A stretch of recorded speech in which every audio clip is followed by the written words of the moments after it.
A new client commissioned me to refinish her oak tabletop. As you can see, the finish is failing, but she basically wants it stained the same color. So to make this job a little easier, I'm going to remove I don't know what you call them, aprons or just the undersides of this table. Um, that way I can stain those separately from the tabletop. I'm also going to use one of them. There's two, they come in two pieces here, um, as a test board for the stain to match the stain that she wants, to the original tabletop.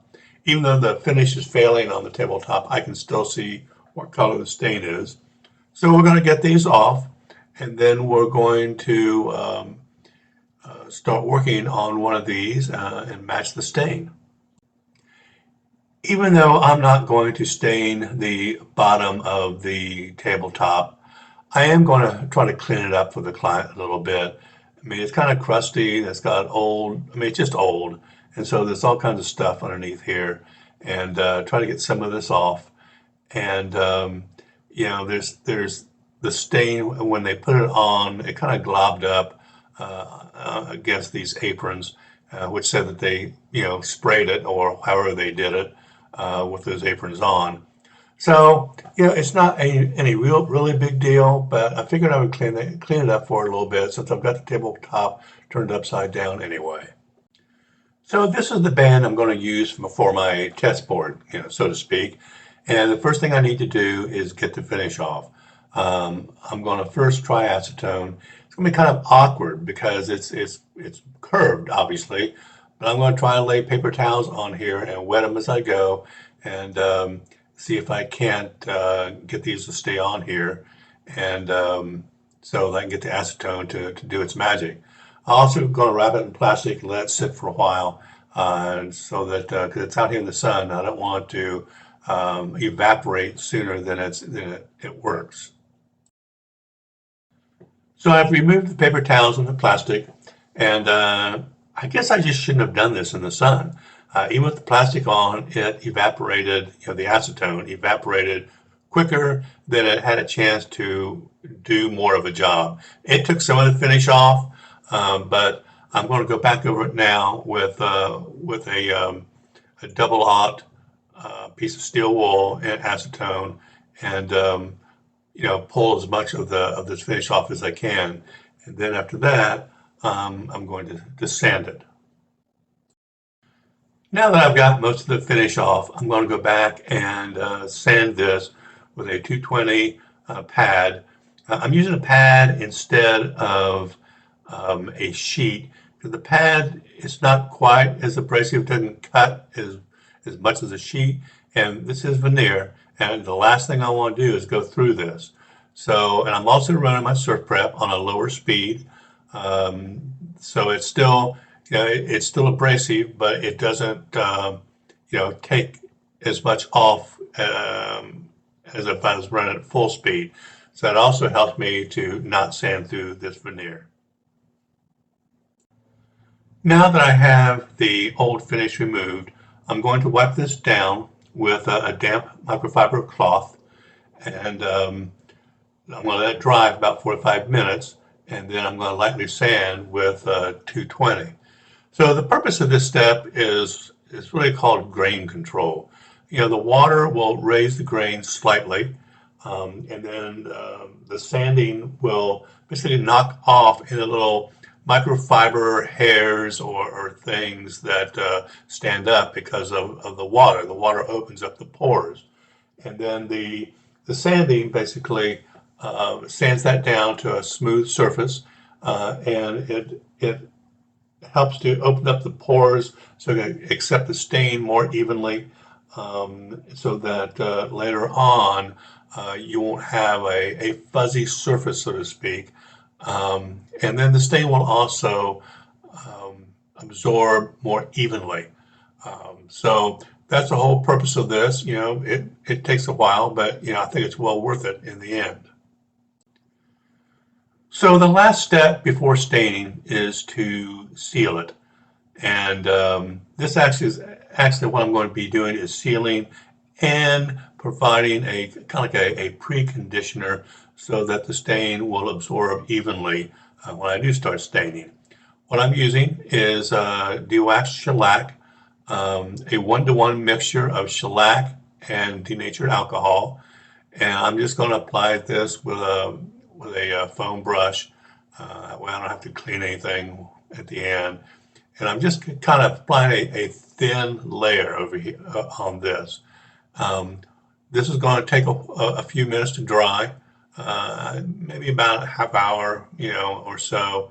And then I will also sand that with 320 because I don't want to take, the shellac off. But again, to smooth it out, remove any fuzziness, any burrs that may still be there, and make sure that the layer of shellac is even. And then, like I said, this acts as a sealer to lock in anything that was already in the wood, like tannins, so they don't come through later. Although that's probably less important with stain. It's probably not going to show up as much. Very important if I was painting this. And then, again, as a preconditioner for the stain to help the stain absorb evenly over the entire piece. I should also mention that the reason I'm using a 1-to-1 mixture of shellac to alcohol is that I don't want to completely, close off the pores on this. And the 1-to-1 mixture, although it seals, it still leaves room for the stain to absorb into the wood. The shellac is dried, and now I'm finally at the stage of applying the stain. I'll be wiping the stain on and then wiping off with a clean cloth. The stain I'm using is Minwax, and I'm using a mixture of 2 parts Golden Oak and 1 part Special Walnut. So I'm going to wipe this on, let it dry for maybe about 5 minutes or so, and then I'm going to wipe it off. And then we're going to let that dry for 24 hours.